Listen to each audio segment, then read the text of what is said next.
인사 나누겠습니다. 오늘은 참으로 좋은 날입니다. 모든 것이 하나님의 은혜입니다.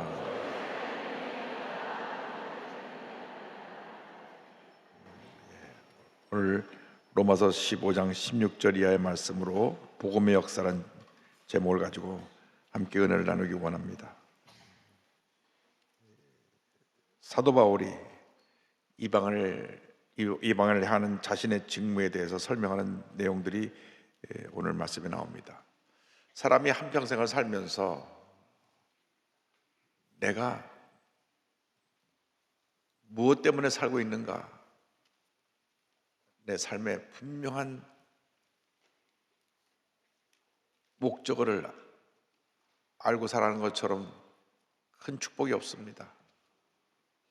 내가 무엇 때문에 살고 있는지, 내가 지금 무엇을 하고 있는지, 내가 장차 어떠한 모습으로 이 세상을 내가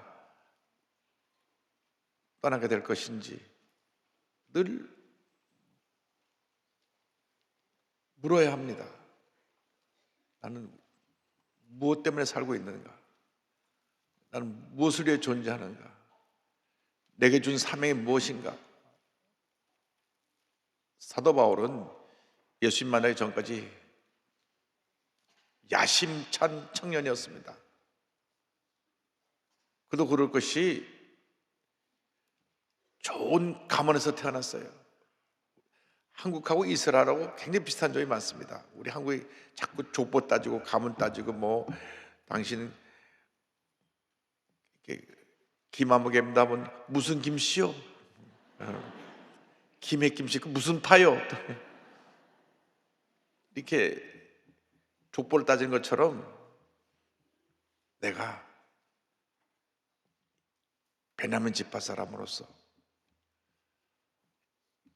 바리새인 중에 바리새인이고, 바리새인이라 그러면 당시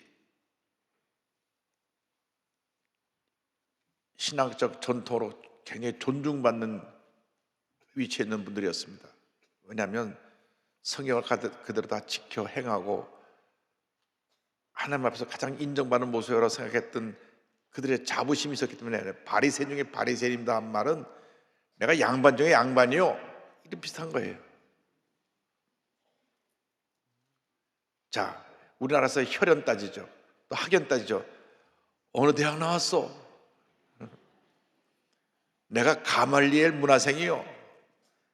사도 바울이 가말리엘이라고 하는 당시 최고의 학자 밑에서 배웠어요. 가말리엘 학파에 내가 가장 인정받고 총무받는 그러한 영적 그 지도자로 인정받은 사람이요. 뿐만 아니라 나는 태어나면서부터 로마 시민이요. 당시 로마 제국이 온 유럽을 지배하고 있었기 때문에 로마 시민권자라 그러면 일반 사람들이 다시 한번 그를 쳐다봤습니다. 왜냐하면 로마가 많은 제국을 다 점령해갖고 속국으로 만들었어요. 로마 시민은 이 로마라고 하는 그 지금으로 말하면 이탈리아에 있는 그 작은 지역에 있는 사람들이 시민권을 갖고 있었고 나머지는 다 점령국의 속국으로 있었기 때문에 그 중에 시민권자가 있다는 건 대단한 사람입니다. 그래서 돈을 많이 내고 시민권을 받는다든지 어떠한 특별한 공을 세워서 시민권을 받는다든지 했는데 나는 나면서부터 시민권자예요. 옛날 60년대 70년대 우리 한국 사람들의 꿈이 있었으니 미국 이민 가서 미국 시민권 받는 겁니다. 아메리카 한번 가봤으면 좋겠다.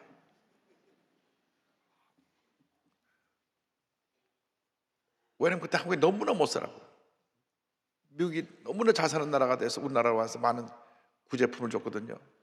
그러니까 그 당시 먹을 것이 없는데 미국 군부대에서 나오는 PX에서 나오는 거 하나만 갖다 놓으면 그냥 맨밥에다가 바다 하나 뜨거운 밥에 녹여가고 간장 부벼 먹으면 야, 그럴 때가 있었어요. 그러니까는 뭐 미제라 그러면 또 헷가닥 해가지고, 그래서 그냥 그렇게 미국을 동경했을 때가 있습니다. 장수철 선생님이라고 주는 나를 기르시는 목자를 지르신 선생님이신데 유명한 작곡자고 지휘자이기도 합니다. 그분이 지은 노래로 전 세계에 알려진 노래가 뭐냐면 단일종이 땡땡땡 널리 널리 퍼진다. 그 노래를 그분이 지어가지고 전 세계 사람들이 부르는 크리스마스 캐롤 중에 하나가 됐습니다.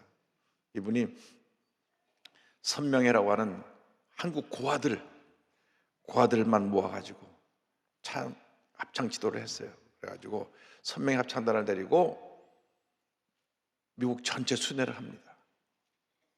그런데 얼마나 저들의 찬송이, 그때 합창이 미국 사람들의 감동을 줬는지 미국 사람들이 그 찬송을 다 울었어요. 야, 한국에서 온 고아들이 저렇게 찬양을 부르는구나. 너무 감동을 받아가지고 이 선명회 합창단을 막 미국 전역에서 가는 곳마다 환영을 하고 많은 후원을 해주고, 그때 이제 그 선명회 합창단 부단장으로 함께 갔던 분이 저희 고모부신데, 저희 고모부님이 미국 한번 갔다 오시고 났었지만 우리 곽선희 목사님하고 신학교 동기신데 목사님이신데 미국 가야 되겠다고 그러셔서 그 옛날에 미국 가셔가지고 워싱턴 중앙장로교회를 세웠는데, 워싱턴 중앙장로교회가 지금 워싱턴 지역에 7천 명이 모이는 최대 교회가 됐습니다. 미국에서 7천 명이면요 한국에 7만 명이 넘는 큰 교회입니다. 제가 얘기가 조금 옆으로 갔는데, 어쨌든 사도 바울이 그래 자랑할 거리가 많았는데 예수 믿고 나서 이 모든 걸 다 분투같이 버리고 나의 평생 자랑은 오직 예수님 한 분밖에 없습니다. 제가 오늘 마지막 수요일 날에 사도 바울의 그 과거 얘기를 쭉 한 것은 오늘 우리가 우리의 자랑거리를 다 내려놓자고 하는 겁니다. 내가 지금까지 어떻게 살았는데 하는 이 자랑거리를 다 내려놓아야 됩니다. 사도 바울이 자랑거리를 예수 믿고 나서 예수님을 만나고 난 다음에 다 내려놓았어요. 다 내던져 버렸어요. 그리고 15장 16절에 보니까 나를 이방인의 사도로 세워줬다. 이 16절 다 같이 보겠습니다. 이 은혜는 곧 나로 이방인을 위하여 그리스도 예수의 일꾼이 되어, 내가 예수 믿고 나서 깨달은 것을 보니까 나 같은 죄인을 택하여 하나님 자녀 삼아주시고 나에게 사명을 주셨는데, 이방인들, 유대인들 말고 유대인들이 사람 이하로 취급하는 이방인들, 예수를 모르는 수많은 사람들을 위해서 복음을 전하는 사도로 날 부르셨습니다. 한평생 사도 바울은 예수를 모르는 이방인들에게 복음을 전하다가 AD 60년경에 로마 네로 황제 때 순교를 당하는데, 로마 시민권자이기 때문에 그 순교를 당할 때도 일반 다른 사람처럼 사형을 받은 것이 아니고 사형에 단계가 있어요. 아주 국가를 반역하고 흉악한 죄를 지은 사람 십자가에 달려가고 며칠 동안 죽음의 고통을 최대한 길게 느려서 죽게 한 건 십자가형이 가장 큰 형벌이고, 그 다음에 화형, 불에 태워서 죽이는 사형 선고, 또 로마 원형경장에서 짐승의 사대에게 물어뜯겨 죽게 하는 그러한 사형, 제일 사형 중에 약한 사형형이 뭐냐면 못 베어 죽이는 참수형. 근데 사도 바울은 로마 시민권자이기 때문에 참수형으로 그가 못 베어 죽임을 당했습니다. 베드로는 유대인이었기 때문에 십자가에 달려서 난 예수님처럼 똑바로 십자가에 달릴 수 없습니다. 거꾸로 달아주십시오. 거꾸로 십자가에 달려서 순교했습니다. 그래서 나는 이방인을 위해서 택함을 받았다. 그가 예수님 만났을 때가 한 AD 30년, 30살 때쯤 됐다고 생각하면 그가 순교할 때가 한 60세 정도, 30년은 나를 위해 살다가 후반부 3년 예수님이 살던 이 사도 바울. 그래서 사도행전을 보면 1장부터 12장까지는 유대인을 위해서 복음을 전한 베드로의 얘기가 나오고 13장부터 28장까지는 이방을 위해서 복음을 전한 사도 바울의 얘기가 나옵니다. 내가 맡겨진 직무가 뭐냐? 16절 하반절입니다. 다 같이 보겠습니다. 하나님의 복음의 제사장 직분을 하게 하사 이방인을 제물로 드리는 것이 성령 안에서 거룩하게 되어 받으실 만하게 하려 하심이라. 나를 복음의 제사장으로 세우셨습니다. 제사장은 백성들의 죄를 대신해서 하나님께 제물을 드리는 자인데, 나는 복음의 제사장이 되어서 죄 가운데 있는 이방인들을 예수 믿게 하고 그들이 의로운 자가 되어서 거룩한 모습으로 변화되어 하나님께 드려지는 산 제물이 될 수 있도록 하게 하는 것이 나의 사명입니다. 여러분들의 삶이 뭐냐? 죄 가운데 있는 사람들을 구원해서 예수 믿게 해서 그들을 거룩한 삶으로 변화시켜서 하나님 앞에 드려지는 거룩한 산 제물로 만든 것이 우리 모두의 사명인 줄로 믿습니다. 그래서 본인이 하나님의 부름받은 목적은 바로 그것이라고 사도 바울은 설명합니다. 그래서 이방을 위한 자신의 선교 사역에 대해서 계속 이어서 설명합니다. 그런데 나는 그리스도 안에서 나의 자랑할 것이 아무것도 없다. 17절 보겠습니다. 그러므로 내가 그리스도 예수 안에서 하나님의 일에 대하여 자랑하는 것이 있거니와. 나는 내 자랑할 것은 아무것도 없고 하나님의 일에 대해서 자랑할 것이 있다. 그것이 뭐냐면 자기를 통해서 예수님을 전하게 한 것입니다. 사도 바울은 그리스도께서 자기를 통해 역사하신 것만 언급할 것을 말했습니다. 18절 상반절 보겠습니다. 그리스도께서 이방인들을 순종하게 하기 위하여 나를 통하사 역사하신 것 외에는 내가 감히 말하지 아니하노라. 우리가 가는 곳마다 우리가 전해야 될 것은 예수 그리스도이십니다. 예수 그리스도. 내가 만난 예수님, 나를 변화시켜서 오늘 여기까지 있게 하신 예수님, 한평생 예수님만 자랑하고 예수님만 선포하고 예수님 위해 살다가 예수님 부르실 때 오라, 주님 앞에 가는 것이 우리의 삶의 목적이 되어야 할 것입니다. 누가 뭐라 그래도 우리 조영 목사님을 우리가 본받아야 될 것은 전 세계를 다니며 예수님을 전한 것입니다. 수천 수많은 사람들이 말씀 듣고 예수님을 믿었습니다. 우리가 그 복음을 듣고 예수를 믿고 오늘 이 자리에 와서 앉아 있는 것입니다. 한평생 복음을 전하다가 주님께서 은퇴 후에도 13년이나 말씀을 전하게 하시고 그리고 부르셨는데, 여러분 우리에게 주신 사명을 깨달아 알아서 우리 호흡 타는 그날까지 복음의 증인으로 살아가는 우리 모두가 되어야 할 것입니다. 우리가 그것만 자랑해야 돼요. 오늘 장로님이 기도하시고 또 찬양대가 찬양한 것처럼 모든 것이 하나님의 은혜입니다. 그 외에는 할 얘기가 없어요. 모든 것이 하나님의 은혜입니다. 나의 나된 것이 하나님의 은혜예요. 지난 주일날 루비 캔드릭 선교사 편지를 읽을 때 많은 분들이 울었는데, 그 젊은 나이에 와서 꽃다운 인상을 하나님께 드린 겁니다. 와서 오래 사역한 것도 아니고 딱 9개월 또 그 젊고 아름다운 여선교사님이 와서 그렇게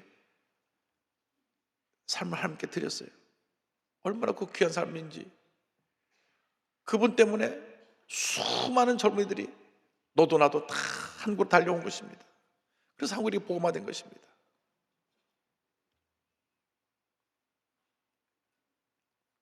저는 그 편지 읽을 때마다 눈물이 나요. 그 편지는 정말 본인이 죽음을 예감한 것처럼 편지를 썼어요.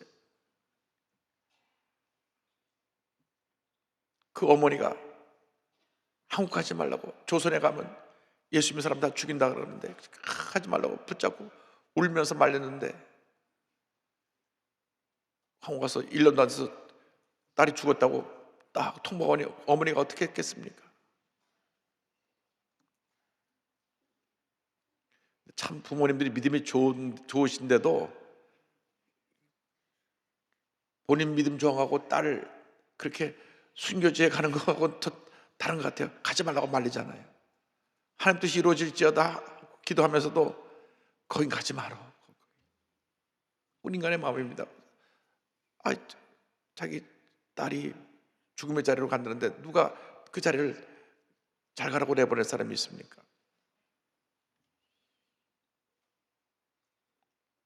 우리 하나님이 우리를 부르시는 그 삶에는 어떤 희생도 우리는 두려워하지 아니하고 담대히 나가야 될 줄로 믿습니다.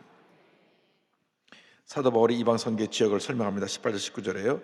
그 일은 말과 행위로 표적과 기사의 능력으로 성령의 능력으로 이루어졌으며 그래야 내가 예루살렘으로부터 두루 행하여 일루리곤까지 그리스도의 복음을 편만하게 전하였노라. 복음을 전하는 일은 말과 행위로, 여러분 복음을 전하는 것이 말과 행위로 전해야 하는 것입니다. 우리가 믿지 않는 사람에게 예수 믿으세요 말을 전해야 돼요. 버스에 타서 기사 선생님 예수 믿으세요, 택배 아저씨 예수 믿으세요, 경비 아저씨 예수 믿으세요 말 한마디 던지는 겁니다. 그리고 우리 행동으로 그들을 사랑으로 섬겼을 때 그들이 마음의 문을 열게 되는 것입니다.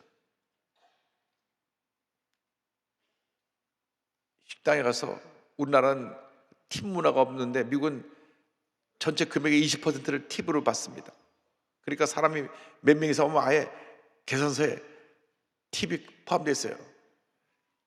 15만 원어치 먹으면 거기에 그냥 3만 원이 덮어 18만 원이 되는 거예요. 20만 원어치 먹으면 24만 원이 되는 거예요. 어이구 배보다 배꼽이네 하겠지만, 그렇게 미국은 팁을 주는 문화인데 우리나라는 팁을 안 주니까. 그런데 음식 나눠주는 분한테 만 원이 뭐라도 수고한다고 팁을 주면 저분이 누군데 팁을 주나? 알고 보니까 기도하면서 밥을 먹는 거 보니까 예수 믿는 사람들이구만. 아, 나도 예수 믿어서 사랑을 실천해야 되겠다.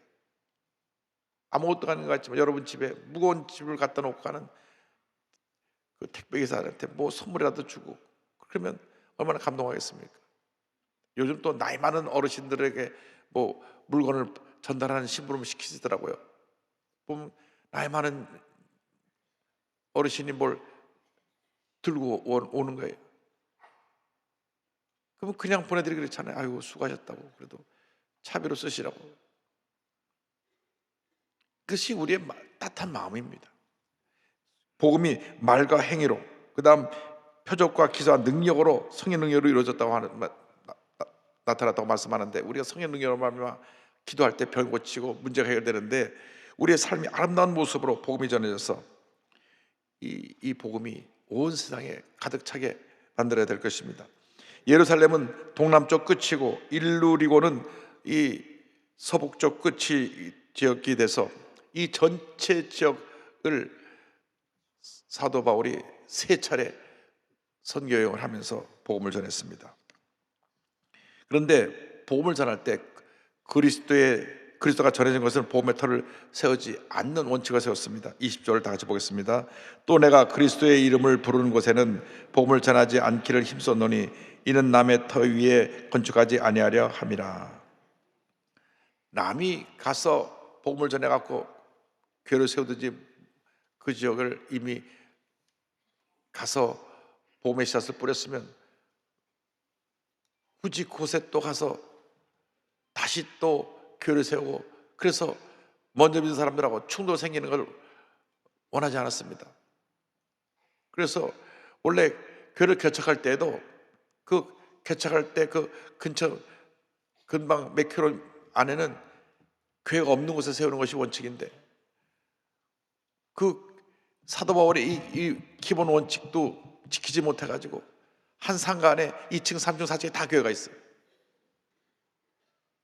어느 상가 보면 완전히 그 건물 전체가 층층마다 장로교, 감리교, 성교, 순복음에서 다 교회가 들어가 있어요. 근데 사도 바울의 원칙으로 보면 누가 이미 복음의 씨앗을 뿌렸기 때문에 교파가 달라도 예수님을 믿는 신앙의 공동체이기 때문에, 주님 안에서 하나이기 때문에 원래 교회를 안 세우는 것이 맞습니다. 성경적으로. 교회는 어디다 세우느냐? 교회가 없는 곳에 세워야 됩니다. 없는 곳에. 우리 대한민국이 5천만이라고 하는데 기독교인이 지금 뭐 제적으로 1200만 기독교인이라고 얘기하지만 실적으로 교회 나오는 사람은 900만이 안 된다고 얘기하는데, 그러면 5천만 중에 4천만은 아직 예수님을 안 믿고 있거든요. 교회를 세울 데가 없어요가 아니라 교회를 세울 데가 너무나 많은데 세운 데만 자꾸 더 세우니까 문제가 있는 것입니다. 세워가지고 그 다음에 교인 쟁탈전을 하게 되니까 또 문제가 있습니다. 앞으로 교회 개척이라는 것은 교회 없는 곳에 세워야 되고, 그곳에 교회가 세워서 부흥할 수 있도록 우리 힘을 모아야 되는 것입니다. 교회 옆에 또 옆에 세우고 옆에 또 세우고, 이것은 바람직한 것이 아닙니다. 그래서 남의 터 위에 건축하지 아니하겠다. 그래서 복음을 듣지 못한 자들에게 우선적으로 전파되어야 된다. 21절 보겠습니다. 기록된 바 주의 소식을 받지 못한 자들이 볼 것이요 듣지 못한 자들이 깨달으리라 함과 같으니라. 복음을 듣지 못한 사람에게 때를 어떤지 못든지 복음이 증거되어야 되는 것입니다. 혹시 교회에 성도들 가운데 식당 하시는 분들이 있으면 이제는 기도하는 가운데 식당에서 찾아오는 분들에게 복음을 전하는 방법을 연구해야 됩니다. 그래서 식당 테이블 위에 이렇게 밑에 종이가 깔려 있는데 거기에다가 주 예수를 믿어라 그래야만 너네 집 구원을 받으리라 써놓으면 밥을 먹는다는 걸 계속 볼 거 아니에요.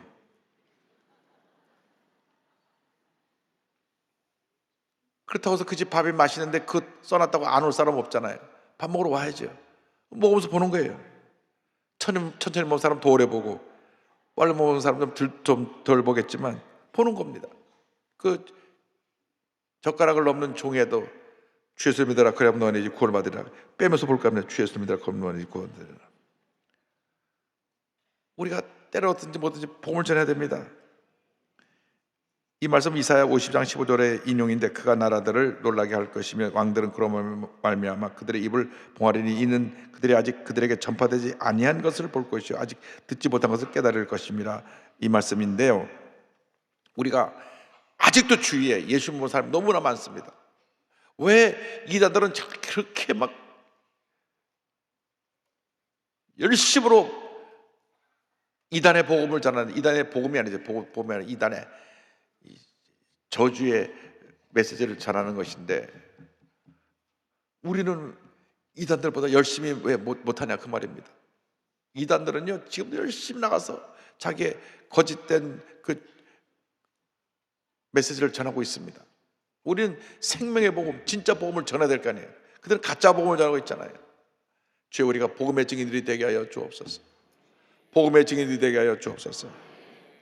그래서 우리가 한평생 복음의 증인으로 살게 되기를 바랍니다. 사도 바울의 마지막 꿈은 로마로 가는 것입니다. 로마로 가서 이제 미래에 대한 계획을 밝히는데, 로마에서 서바나, 지금 말하면 스페인, 그때 그들이 갈 수 있는 끝을 스페인으로 봤어요. 거기까지 가서 복음을 전하는 것이 꿈인데 그걸 밝힙니다. 로마서의 복음 전파 22절 다 같이 보겠습니다. 그러므로 또한 내가 너에게 가려 하던 것이 여러 번 막혔더니, 당시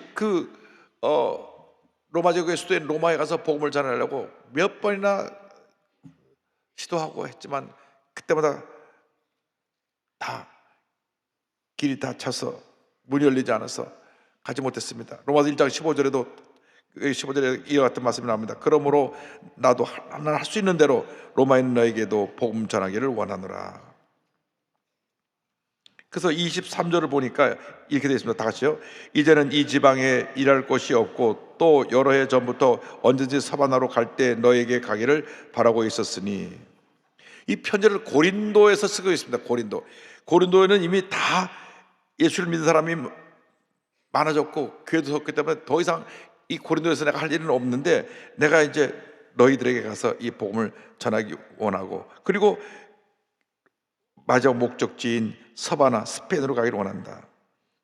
실제로 사도 바울은 고린도에서 이 편지를 보낸 다음 마게도냐와 아가야 지방에서 구제헌금을 모아가고 예루살렘으로 왔다가 그 다음에 로마로 가게 되고 로마에서 그의 삶이 마쳐지게 됩니다. 24절 보겠습니다. 이는 지나가는 길에 너희를 보고 먼저 너희와 사귐으로 얼마간 기쁨을 가진 후에 너희가 그리로 보내주기를 바람이라. 그래서 본인이 원하는 것은 이제 내가 로마에 가서 너희들과 함께 신앙의 교제를 나누고 말씀도 전하고 그동안 로마에서 예수 믿는 사람들이 얼마나 주님을 잘 섬기는지 너희들의 선교 보고도 좀 듣고, 그리고 너희들이 이제 나를 다시 거기서 서바나로, 이 지구의 끝으로 생각되는 서바나로, 스페인으로 나를 보내주기를 원한다 하는 그 편지를 보냅니다. 이 편지를 보낼 때 고린도에서 보내면서 곧 본인이 로마로 가게 된다는 확신이 있었습니다. 근데 하나님은 하나님의 방법을 우리 인간의 생각과 다릅니다.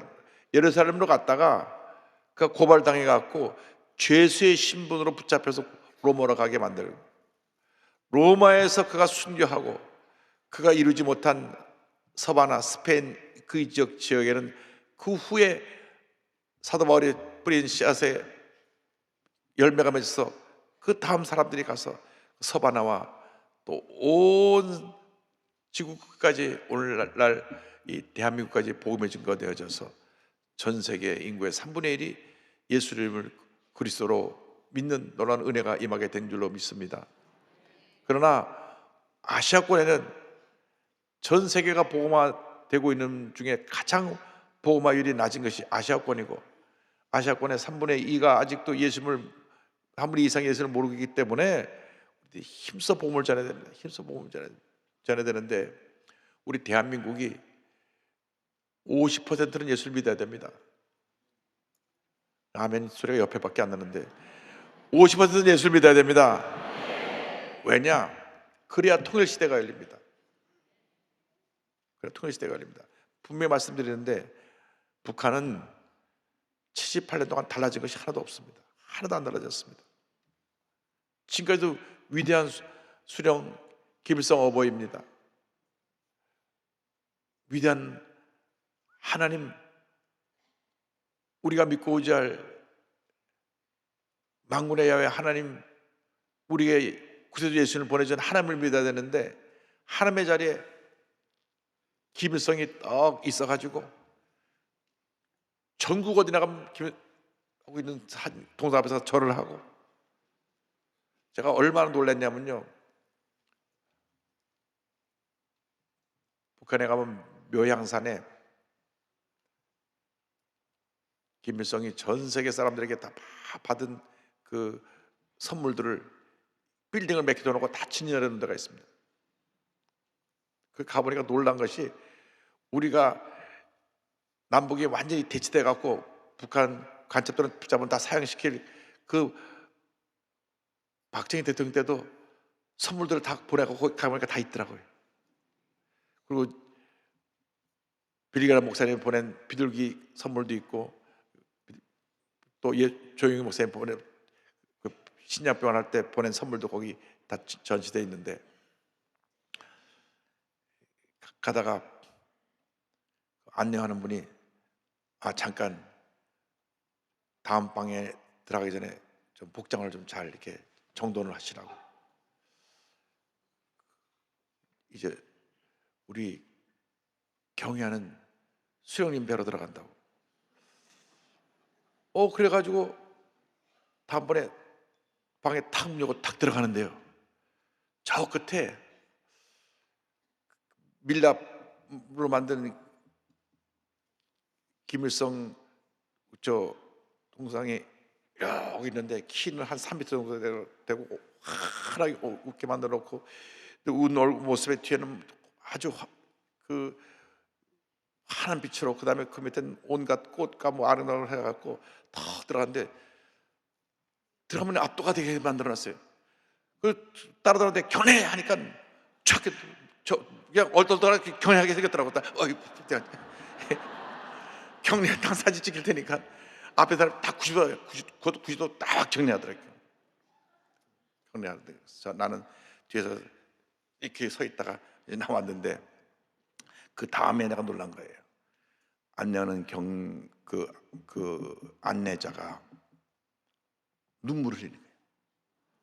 제가 남쪽에서 오신 선생님들 모시고 위대한 수령님을 배우니 통일이 다온 것 같아 눈물이 나옵니다. 아니 여러분 묻지만요, 진짜 눈물 막 툭툭툭 흘리면서 제가 정지영 선생님도 모시고 여기 왔었는데 이번에는 너무나 그때보다 감동이 더 큽니다.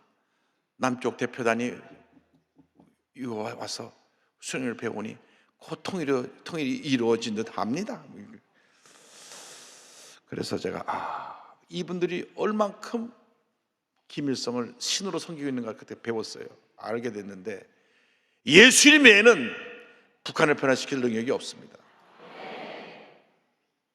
예수님을 구세로 영접하고 하나님을 섬기는 나라가 될 때 북한이 이 저주와 절망에서 벗어날 수 있게 될 것입니다. 그래서 여러분들이 나만이 먼저 복음화 돼야 돼요. 이렇게 막 물고 뜯고 싸울 때가 아니에요. 지금 이럴 때가 아니에요. 북한은 막 핵 만들어가고 뭐 난리인데 이럴 때가 아니에요. 열심히 전도할 때입니다. 2024년도에 5만 명 전도. 할렐루야. 이 영상을 함께하는 모든 제자교회 전국 650여 교회마다 다 갑절로 부흥, 온 한국이 복음으로 뒤덮이고 큰 부역사 일어나는 2024년 맞이하게 되기를 주님의 이름으로 축원합니다. 축원합니다. 축원합니다. 기도하겠습니다. 사랑과 은혜와 자비가 원하신 하나님 아버지, 주님 오실 날 멀지 않은 이때에 우리가 힘써 복음을 전하여 전국 방방곡곡에 더 많은 교회가 쓰고 모든 교회가 갑절로 부흥하고 한국 인구 절반이 예수를 믿어서 통일시대를 이어나갈 때 북한이 1,500만을 다 전도하는 귀한 역사를 이룰 수 있도록 주님 도와주옵소서. 예수님의 이름으로 기도 올리옵나이다. 아멘.